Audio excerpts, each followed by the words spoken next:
नमस्कार, बहुत स्वागत है आपका। मैं हूं आपके साथ सुमित शर्मा। सीएम शिवराज ने पीएम मोदी से चर्चा की है फोन पर। मध्य प्रदेश में जो बाढ़ के हालात बने हुए हैं उसके बारे में जानकारी दी है। बारिश और बाढ़ को लेकर चर्चा हुई है।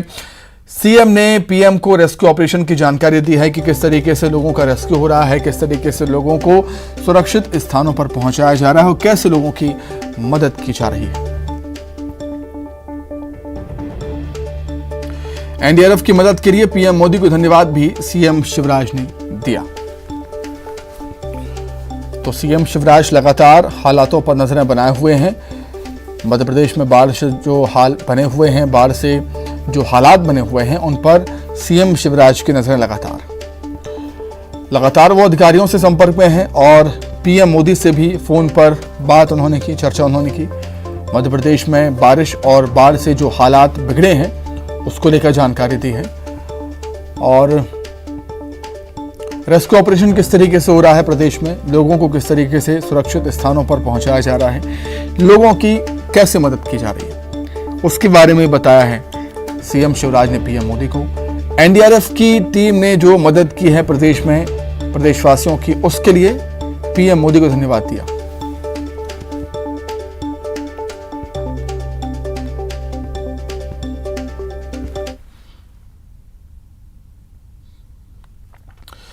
भारी बारिश के नुकसान की कुछ तस्वीरें भी सामने आई हैं। तेज बारिश से निचले इलाकों में लोगों के मकान गिर गए हैं। बारिश के चलते निचले इलाकों में डूब गए थे घर। पानी भरने से टूटे हैं निचले इलाकों के मकान।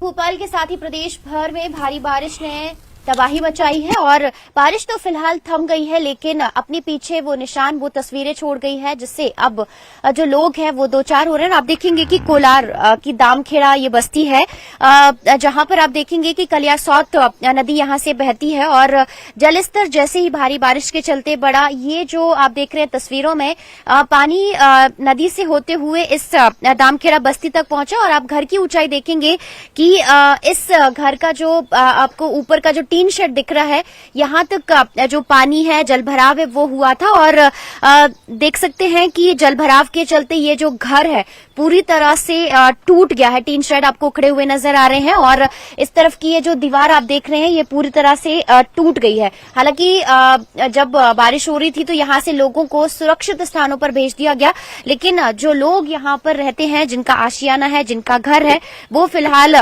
तबाह हो चुका है। और लोग आप देखेंगे कि अभी भी ये जो घर है यहाँ पर आपको मिट्टी नजर आ रही है और मिट्टी का ये जो ढेर है वो यहाँ पर नजर आ रहा है और यहाँ पर ये जो दीवार है वो टूटी हुई है और इस घर को फिर से बनाना पड़ेगा, फिर से इस घर को बसाना पड़ेगा। लेकिन जो लोग हैं कितनी परेशानी में है और किस तरीके से उनका ये जो घर है बस सकेगा। आपका घर अब तो इस तरीके से टूट गया, आप क्या परेशानी आपके सामने, क्योंकि आपको कब यहाँ रहना है? अब रहना क्या है, न कुछ मिला भी नहीं है। सरकार ने 2020 में भी कुछ नहीं दिया, अभी 2022 चल रही है, अभी भी कुछ नहीं दिया। और बस हाल फिलहाल सरकारी स्कूल में रहे 10-15 दिन, वहाँ से अभी मंडी शिफ्ट करे हैं, 3-4 दिन हुए हम लोगों को, तो वो हमें अभी मिली नहीं, दूसरे के में करे हाल फिलहाल। और कोई साधन नहीं, ना तो कोई पार्षद आया। पटवारी से कहो तो वो तो अलग ही चलते हैं, बोले साल इस तरीके की समस्या है। हाँ, 2020 से ज्यादा है। 14 साल से पहले रह रहे इतनी नहीं मिलती थी, जो अब 2020 से ज्यादा तबाही है पानी की। भैया, इस बस्ती में किस तरीके की समस्या है? घर आधे से ज्यादा टूटे हुए हैं। जी मैडम, यहाँ पूरे टूट गए हैं, आधे से ज्यादा टूट गए हैं। पिछली बार ये पटवारी वगैरह ने हम लोगों का लिखा है कि 50-50 किलो अनाज दिया गया था हमें पिछली बार में, हमें जबकि कुछ नहीं दिया गया। तो बिल्कुल आप देखेंगे कि भारी बारिश तो थम गई है, बारिश का दौर भी थम गया है, लेकिन अपने पीछे वो तस्वीरें, वो अंश जरूर छोड़ गए हैं। नुकसान की ये जो तस्वीरें हैं आपने देखी हैं और लोग अब परेशान हैं क्योंकि उन्हें इस घर को फिर से बसाना होगा, फिर से इस घर को जो बनाने की जो प्रक्रिया है वो शुरू करनी होगी। और ऐसे में हर साल यहाँ पर साल 2020 से इस तरीके की समस्याएं, लोग यही चाहते हैं कि जल्द से जल्द इस समस्या का समाधान हो। कैमरामैन संजय नामदेव के साथ रंजना दुबे, न्यूज 18 भोपाल। मध्य प्रदेश ने बाढ़ में तबाही मचाई है। श्योपुर भी इससे अछूता नहीं है। चंबल पार्वती नदियां उफान पर हैं।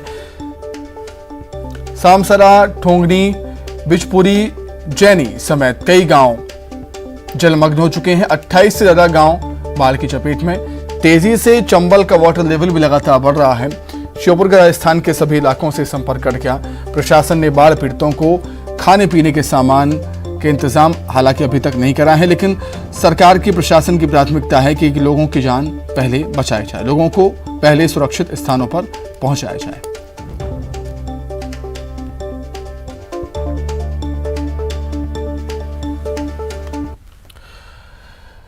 खरगोन के बड़वाह में नर्मदा नदी उफान पर है। खतरे के निशान से ऊपर बह रही है नर्मदा। सुरक्षा को देखते हुए नर्मदा पुल पर यातायात बंद है। कल शाम 5 बजे से नर्मदा पुल पर यातायात बंद है। भारी बारिश के चलते दूसरी बार प्रशासन ने पुल बंद किया है, यातायात बंद किया। यहां पर ओमकारेश्वर बांध के 23 गेट, इंदिरा सागर बांध के 12 गेट खुलने से नर्मदा अपने रौद्र रूप में।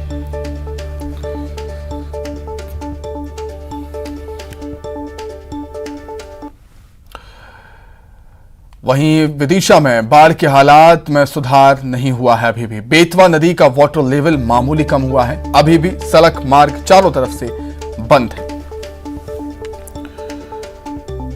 तो विदिशा में बेतवा नदी उफान पर है और बेतवा नदी के उफान पर होने से हाल बेहाल है।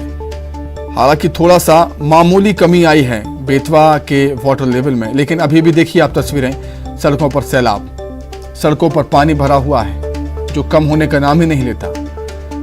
बाजार पूरी तरीके से बंद है। लोगों के घरों में पानी घुस गया।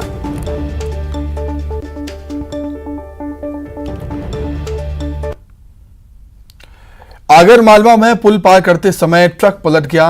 पुल पर पानी के बहाव के बावजूद भी ड्राइवर पुल को पार कर रहा था। कानड़ शाजापुर मार्ग पर गाजरिया के नजदीक हादसा हुआ है। बाल बाल बचे हैं ड्राइवर और क्लीनर। गेहूं से भरा था ये ट्रक जो पलट गया है।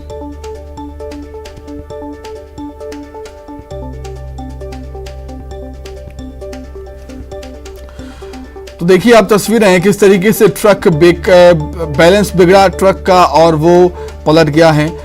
बार बार आपसे अपील की जाती है कि जब भी पुलिया के ऊपर से पानी बह रहा हो तो उस पुलिया को पार करने की कोशिश बिल्कुल भी ना करें। ऐसे हादसे हो जाते हैं।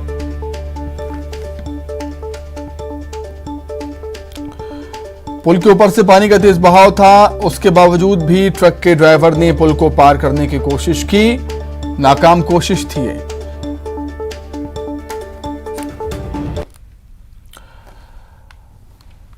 वहीं भोपाल के बरसिया में पुलिया टूटने से लोग परेशान हैं। डिलीवरी के लिए महिला को खाट पर ले जाना पड़ा है लोगों को। नजीराबाद से 5 किलोमीटर दूर मीनापुरा में पुलिया टूट गई और पुलिया टूट जाने के चलते लोगों को काफ़ी दिक्कतों का सामना करना पड़ रहा है। वैकल्पिक अस्थायी पुल वहां पर बना दिया गया है, कुछ वहां पर रख दिया गया और उसके ऊपर से लोग महिला को खाट पर लिटाकर ले गए। ये देखिए तस्वीरें, जान जोखिम में डालकर लोग करने को मजबूर।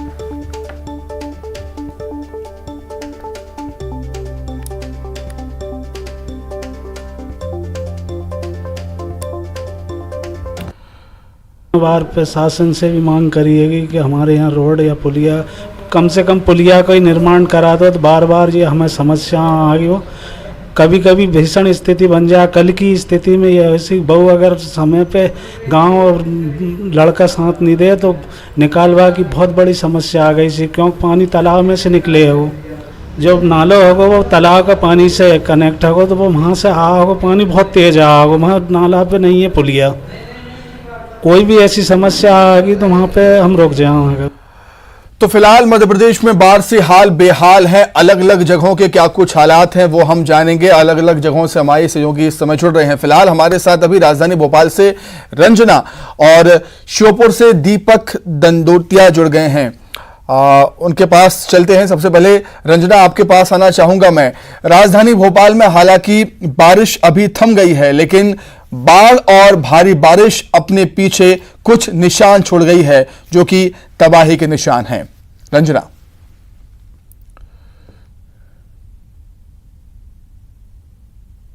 आपने, क्योंकि मध्य प्रदेश में लगातार 2 दिनों तक जो भारी बारिश है वो हुई थी, लेकिन अभी राजधानी भोपाल में जो भारी बारिश का सिलसिला है वो थमा हुआ है और बारिश से फिलहाल लोगों को राहत मिली हुई है। लेकिन जैसे ही बारिश थमी उसके बाद देखा जाए सुमित, तो कई जो निचली बस्तियां हैं जहां पर पानी भरा हुआ था, या फिर जो कई कॉलोनियां हैं जहां पर जल भराव हो गया था और करीब 5 से 6 फीट तक जो पानी है वो भर गया था, जिसके चलते लोग हैं वो काफी परेशान भी रहे। और आपने देखा ही तस्वीरों में कि कई ऐसी कॉलोनियां थी जहां पर जो वोट्स है उनका सहारा भी लेना पड़ा और लोगों को घरों से निकालकर नाव के जरिए सुरक्षित स्थानों पर भेजा गया। और अब वही लोग जो कि अब अपने घरों में पहुंचे हैं, जबकि पानी पूरी तरह से कम हो गया है, लेकिन जो सामान था वो पूरी तरह से खराब हो गया है। और ये जो समस्या है बीते 2 से 3 सालों से लगातार जस की तस बनी हुई है, सड़कों पर जलभराव की समस्या बन रही है, तो कॉलोनियों में जो जलभराव है वो बड़े स्तर पर हो रहा है। ऐसे में लोग इस जो समस्या है उसका समाधान भी चाहते हैं, लेकिन यहाँ पर अगर जो बिल्डर्स कहे या फिर कुछ और जो कॉलोनाइजर्स की बात करी जाए तो उनकी लापरवाही है, क्योंकि ज्यादातर जो घर है वो नालों पर अवैध कब्जों करके ही बनाया गया है। तो इस तरीके से अभी जो समस्याएं हैं वो इस लिहाज से भी देखी जा रही है, लेकिन बड़ी जो लापरवाही यही है कि जिस तरीके से जल भराव हुआ उसके चलते लोगों को काफी नुकसान भी हुआ और खास करके जो निचले इलाके हैं वहां पर घर टूट भी गए हैं। ऐसे में लोगों की चिंता यही है कि हर बार जब इस तरीके से हालात बन रहे हैं तो फिर से उनको घर अपना संवारना होगा, फिर से जो घर बनाने की प्रक्रिया है वो शुरू करनी होगी। और दूसरी तरफ जो कॉलोनियों के लोग हैं वो जिस तरीके से उनका नुकसान हुआ है उससे भी परेशान यहाँ पर नजर जरूर आ रहे हैं। यानी कुल मिलाकर जो बर्बादी के अंश हैं, जो बर्बादी की तस्वीरें हैं वो अब बारिश के थमने के बाद लगातार देखी जा रही हैं और लोगों का जो परेशानियां हैं वो भी अब पहले से कई गुना ज्यादा बढ़ती हुई नजर आ रही है। सुमित, लौटूंगा मैं रंजना आपके पास। श्योपुर से दीपक जुड़े हुए हैं। दीपक, कोटा बैराज से लगातार लाखों क्यूसेक पानी छोड़ा जा रहा है। चंबल नदी अपने रौद्र रूप में है, जिससे श्योपुर का राजस्थान के कई हिस्सों से संपर्क टूट गया है। हालांकि बारिश थम गई है लेकिन मुश्किलें अभी भी लोगों को।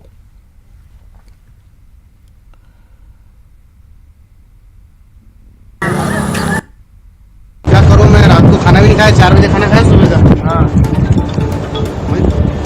जी सर, जी मैम।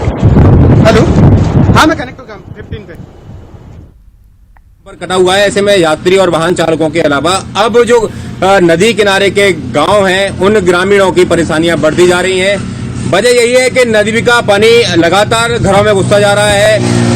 दांतरदा के कुछ घरों से लेकर के सामरसा और कई गांवों में पानी घुस गया है। प्रशासन ने राहत के काम शुरू कर दिए हैं। मौके पर रेस्क्यू ऑपरेशन चलाया जा रहा है। सुबह से ही सामरसा गांव को खाली कराने के लिए रेस्क्यू चलाया जा रहा है। अब तक करीब 40 लोगों को रेस्क्यू किया जा चुका है। अन्य गांवों में भी रेस्क्यू ऑपरेशन चलाए जा रहे हैं, लेकिन अभी तक जहां तक राहत पहुंचाने की बात करें तो जिन ग्रामीणों का सामान भीग गया है, उनका अनाज भीग गया है, उन्हें किसी तरह की मदद अभी तक नहीं पहुंची है। ऐसे में ग्रामीणों को खासी दिक्कतें हो रही हैं, क्योंकि रोजमर्रा की जरूरतों के सामान से लेकर के उनका अनाज भीग गया है। अब केवल सामाजिक कार्यकर्ता और जो समाज सेवी हैं वही उन तक मदद पहुंचा रहे हैं, लेकिन प्रशासन से अभी तक उनको इस तरह की कोई मदद नहीं मिली है। अभिषेक, ठीक है दीपक, बहुत शुक्रिया आपका। और रंजना, आपका भी बहुत धन्यवाद जुड़ने के लिए। तमाम बातचीत के लिए आपका बहुत धन्यवाद। आगे बढ़ते हैं बात कुछ और खबरों की। बीजेपी आज रायपुर में बड़ा प्रदर्शन करने जा रही है। बड़ी संख्या में बीजेपी युवा मोर्चा के कार्यकर्ता सीएम हाउस का घेराव करने निकलेंगे। बीजेपी के प्रदर्शन को लेकर 50 से अधिक स्थानों पर बैरिकेड्स लगाए गए हैं, वहीं 14 स्थानों पर मार्ग परिवर्तित किए गए हैं। बीजेपी की ओर से प्रदर्शन में हजारों कार्यकर्ताओं के शामिल होने का दावा किया जा रहा है, जिसको देखते हुए हजारों की संख्या में पुलिस बल तैनात किए गए हैं। वहीं कई प्रमुख मार्गों को परिवर्तित करने की वजह से आम लोगों को परेशानी भी हो रही है।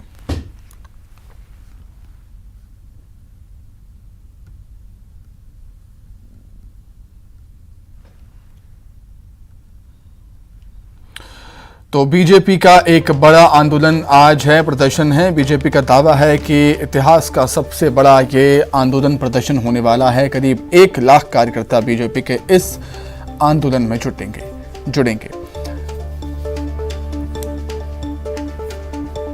छत्तीसगढ़ की राजधानी रायपुर की धरती पर इस प्रदेश का 1 लाख से ज्यादा युवा होगा, जो इस सरकार को युवाओं के साथ में की गई जो ठगी है, युवाओं को किए गए जो वादे हैं, युवाओं के साथ में जो अन्याय हो रहा है, अत्याचार हो रहा है, जो कहा गया था कि 10 लाख लोगों को रोजगार देंगे, नहीं तो 2500 रुपए बेरोजगारी भत्ता देंगे, उनके व्यक्तित्व विकास का काम करेंगे, उनको ट्रेनिंग देंगे।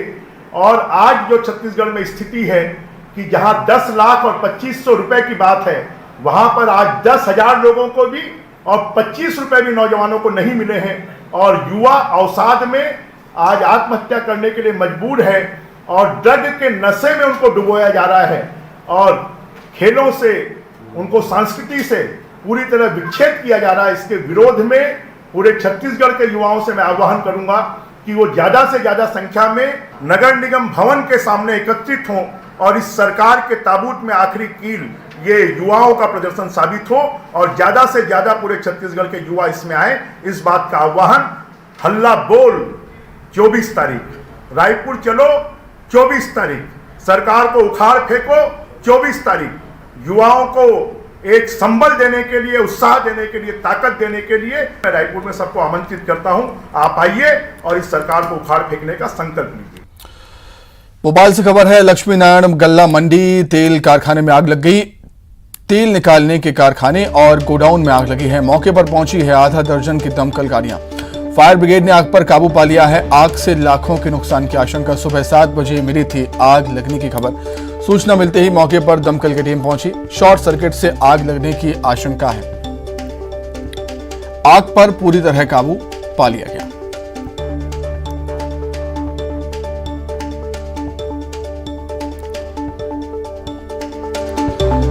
तो राजधानी भोपाल में कारखाने में आग लगी है। तेल बनाने के कारखाने में, गोडाउन में आग लगी। आग से लाखों के नुकसान की आशंका जताई जा रही है। लक्ष्मी नारायण गल्ला मंडी तेल कारखाने में आग लगी है। मौके पर आधा दर्जन दमकल की गाड़ियां पहुंची थीं और आग पर काबू पा लिया गया है। सुबह 7 बजे आग लगने की खबर मिली थी।